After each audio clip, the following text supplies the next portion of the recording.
So, Tezzeret, Liliana, Oxvagonus, Primal Command. Ooh. Is Cube finally an opportunity to play Primal Command? I really do enjoy this card.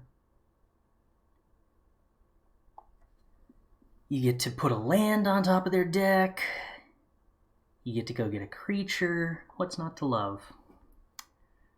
Otherwise, we've got Huntmaster, who seems like a pretty powerful card, but I actually have no idea how much ramp is in this cube. Addis Elysium. I suppose there's Kiora right here. So we've got a decent red aggressive card. We've got a decent green top end card. I don't know the speed of the format. And I don't know the amount of ramp in the format. I'm kind of tempted to just force the aggressive card.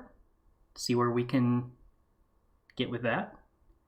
I doubt mono red is going to be viable though. I'm probably not going to get enough playable. Well, maybe I'll get enough playables.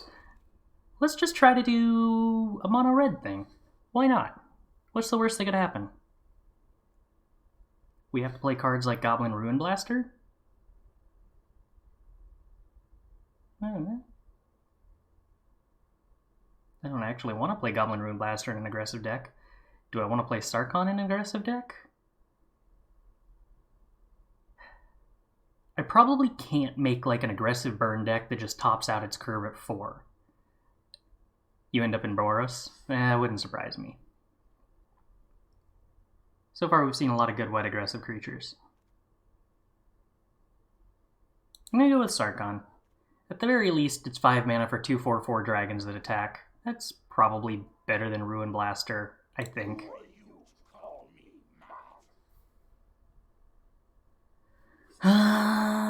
Alright. Goblin Benere is probably an aggressive card. So that's the pick. We're going to force him out of red. I don't know why the volume on my computer seems like it keeps going up.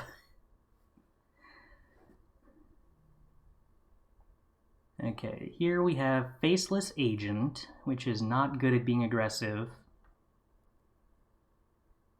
I could take Thundering Rebuke, I suppose. Doesn't go face, but it does remove blockers good.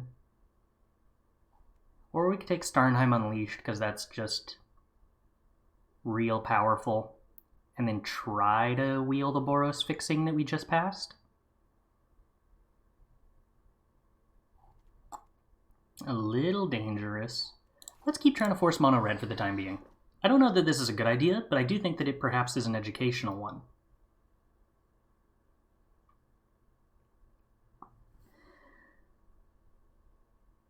I don't love the idea of playing more 5-drops, but Siege Gang Commander is a pretty good aggressive 5-drop, and a Mana Dork I don't think is where I want to be, so alright. More 5-drops it is. Spike Field Hazard. Oh, that's adorable. It's not technically bad. It's just not a card I want to value picking very highly in an aggressive deck. Or any deck, really. Volcanic Salvo is sort of a 2-for-1 if we have a bunch of creatures. Burn down the house. Makes 3 devils. I should probably just pick up the Sacred Foundry, though. Because I'm willing to believe that if we want to try to make an aggressive deck, we're probably going to end up in Boros.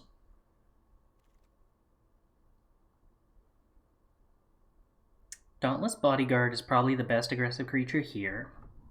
Captivating Crew is not excellent. The stats are pretty bad for the mana cost, and I'm not really expecting the ability to be stellar. It could be, but I don't think so. There is Unholy Heat, which is tempo, and tempo's important.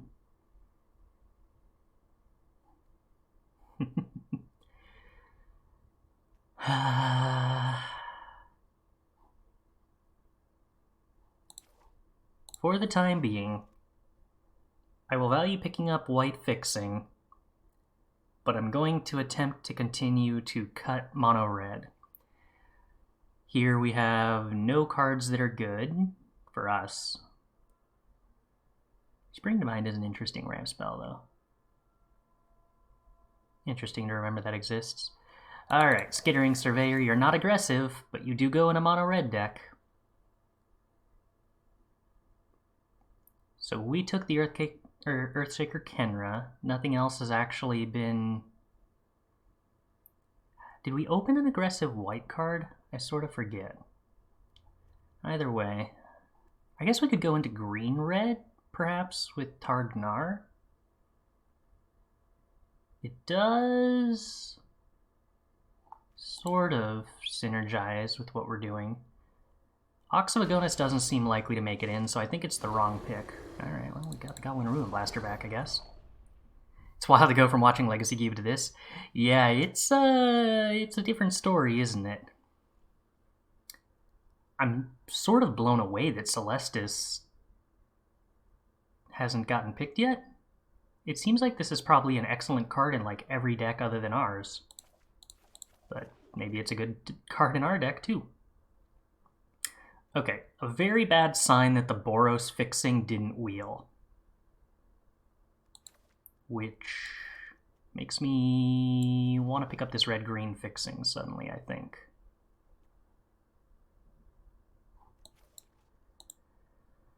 I don't think I want to try to play Kazandu Mammoth, even if I end up in green. I'll take Volcanics Outlook. So I'm going to take the Spire Bluff Canal, because I think cutting color fixing in red makes it more likely that players have to more aggressively take dual lands rather than our red cards in future packs. Pretty sure we're just really happy to take a Torbran, although there is some likelihood that that would wheel. We've been cutting mono red fairly hard. I don't think I'm willing to risk it, even though I do think that it would wheel. Oh, I want to play Lightning Helix. Everything else is bad. I guess I could play Kazil's Fury, but I don't want to. Also, we've got a cat that decided he wants to come in.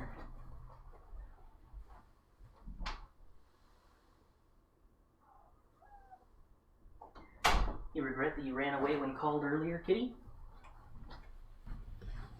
Ooh. I think I'm going to take Lightning Helix.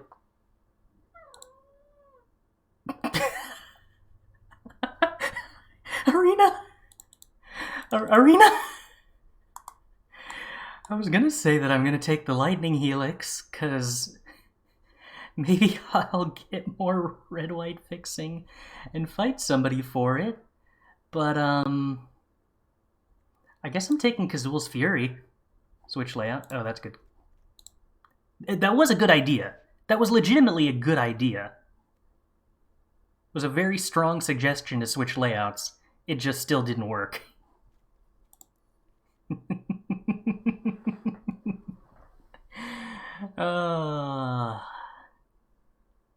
It's tempting to take Magda, but I think if I'm playing mono red like this, I'm probably just supposed to take the Annex. The Magda's unlikely to wheel, but we can hope. I don't like E2 Lava Runner because I don't think we're going to be likely to have enough ways to actually ever power it up, but maybe that's wrong. And I do need more low-cost creatures. The alternative is Perilous Mirror, and I really don't like that.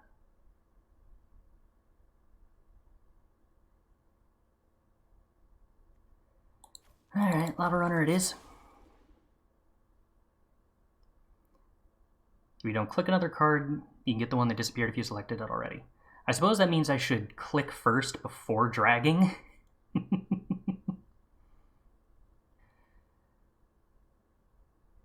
We could take Den of the Bugbear here, which is probably a good idea, but Skewer the Critics is also a strong card.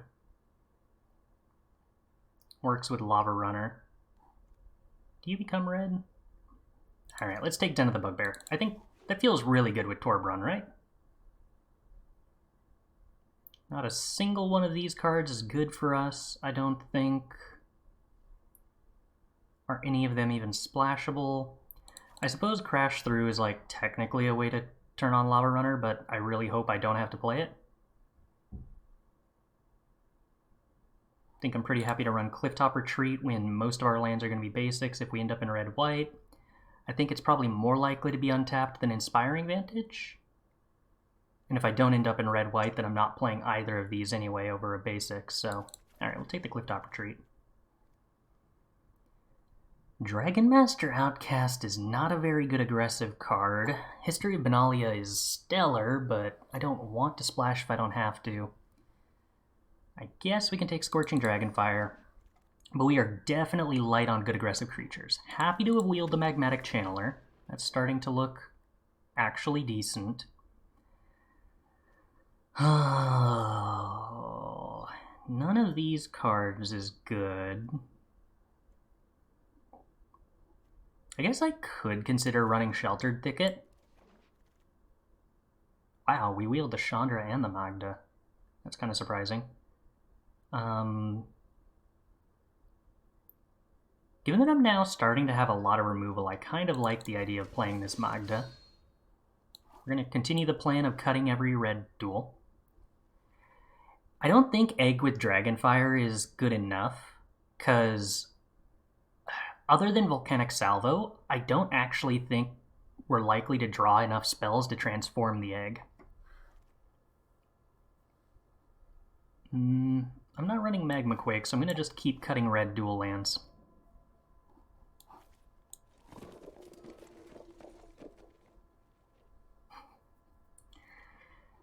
Okay, I'm a little concerned we might not end up with enough playables. Okay, wait, out of this pack, wow, you're just allowed to play Demonic Tutor, huh? Okay. There's a lot of good cards here. I think Reckless Stormseeker is the most likely one to get picked up by a different deck that's just splashing red.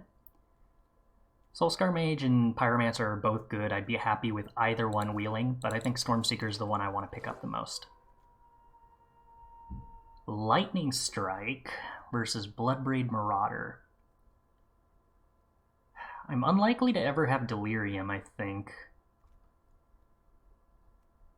But is just 2-mana 3/1 creature probably worth it? I think so. I think that's slightly more valuable than Lightning Strike to me. Okay, I'm almost certain that I'm just really happy to have Dragon's Rage Channeler. Surveil 1 makes it a lot easier for it to hit Delirium on its own. Judith would be tempting, but I don't really want to splash black for that, I don't think. It's close, though. If more of the dual lands I had already picked up were black, I might consider the Judith, but I think we just roll with this. Howdy, Flying. Cuban's going well. Cuban's going well. We're just starting our first draft, but we're enjoying this mono red life, I think. Do we have any Planeswalkers? We have Sarkhan. I think we're pretty happy picking up a Manaform Hellkite just as a 4/4 flyer. Demon Bolt is definitely not where I want to be. And I guess Stonecoil Serpent actually is interesting for the Delirium aspect of Dragon's Rage Channeler and Unholy Heat. But I've got a lot of non-creature spells. Manaform Hellkite's going to make a lot of tokens, I feel like. Am I willing to splash Crawling Barrens to have a second creature land? Given that I'm going to be monocolored, I think that's actually pretty doable. Yeah, I think so. Playing best of one. Playing best of one. Oh, wow.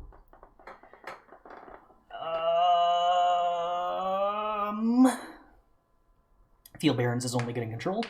I mean, if we actually wind up being monocolored, which at this point it looks like we will be, the opportunity cost of Barrens is pretty low, because our mana fixing is already perfect. I think Grim Lavamancer is the strongest card here. But Young Pyromancer's pretty interesting too. Ooh. Chandra, Acolyte of Flame. Given that I've got a Sark on the master list, it's probably Sarkon, or it's probably Chandra over the Crystalline Giant. Oh, and I've got a Torbrain. Yeah, it's Super Chandra. Super, super duper Chandra. Oh, look at all the red cards! Ah, successfully forced everyone out of our color. You love to see it.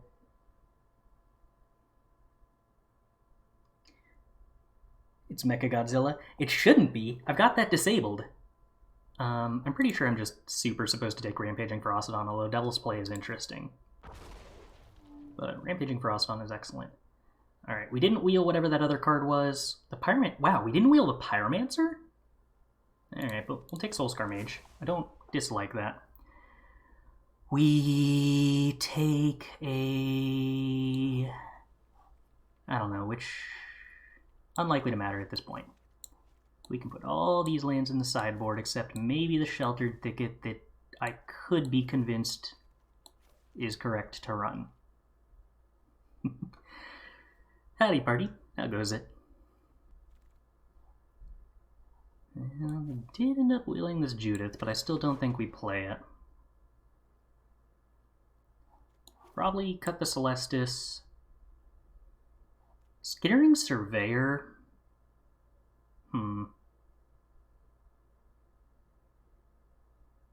I wonder if I end up keeping the Skittering Surveyor for Delirium purposes. I don't want to play against Sphinx's Revelation.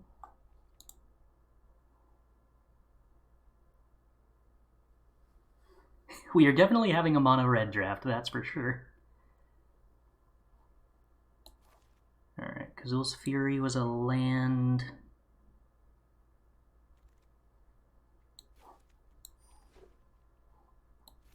Crash Through we can cut. So I want like 1 or 2 more cuts. Do I even want to cut Crash Through with... Ooh. Sweet. Well, we have a lot of things that reward us for Crash Through. We might actually have to debate that.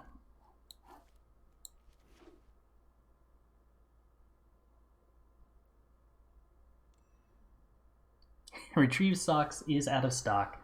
It got redeemed earlier. But... Meow.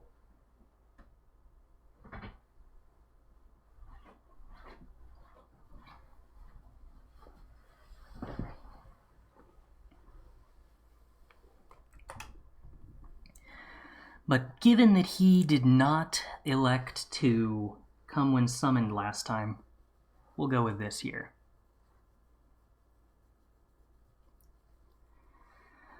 Okay, so for Delirium we have Unholy Heat and Dragon's Rage Channeler, which rewards Skittering Surveyor. But I don't think we probably want that. So 15, 16, 17... You do not get to keep the cube cards you draft. It is a phantom event.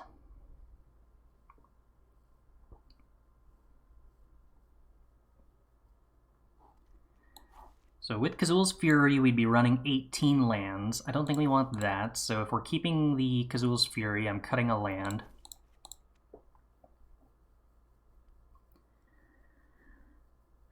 Meaning I would need to cut 13 cards. Do we have any bad cards? There's Volcanic Salvo, possibly. Goblin Ruin Blaster. Oh, Bloodbraid Marauder also rewards Delirium? I still think Skittering Surveyor is probably too slow. Salvo's not particularly castable. Probably not easy to cast. No. Although it's very fun with Maniform Malachite, isn't it? It also gets there pretty quick with Sarkon, who's just 8 power. And possibly with Annex?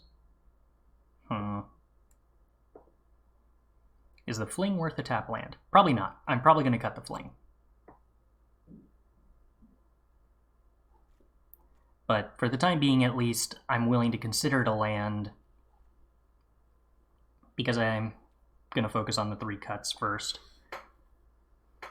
When we stick a Sarkhan, we're just winning the game anyway. That's probably mostly true. Doesn't Hellkite have the Smoldering Egg warning? Does it?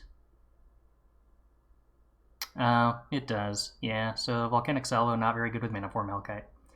Alright, I'm willing to say cut the Salvo, cut the Ruin Blaster. I feel like we have enough Graveyard Matter synergies, enough whenever you cast a spell synergies that Crash Through is probably playable.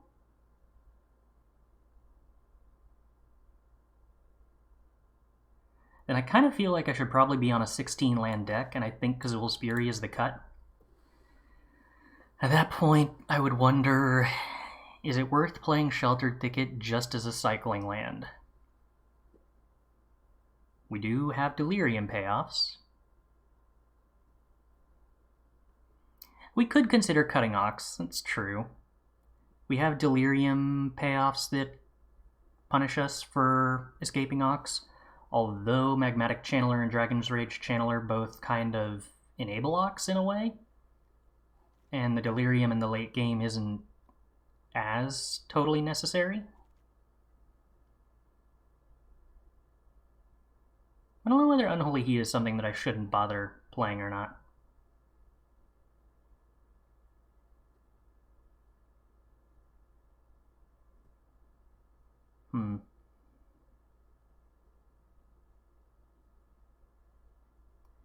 I don't know if Magda looks good because I have a decent amount of removal, or if it looks bad because I don't have a ton of things to ramp into anymore.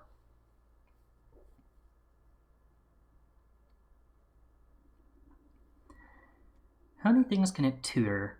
Just Mana Form Hellkite if we ever get to 5 treasures? But if we attack with Magda and make 5 treasures and the Magda doesn't die in the meantime, then we're probably already winning that game anyway. True. Magda does synergize with Torbran in a world where we've attacked with both of them.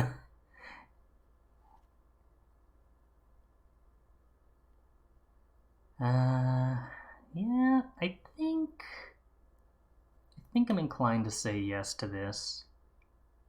I am a little worried about our curve being much too low cost, but I'm not seeing other ways to build this, so I think this is what we're going with.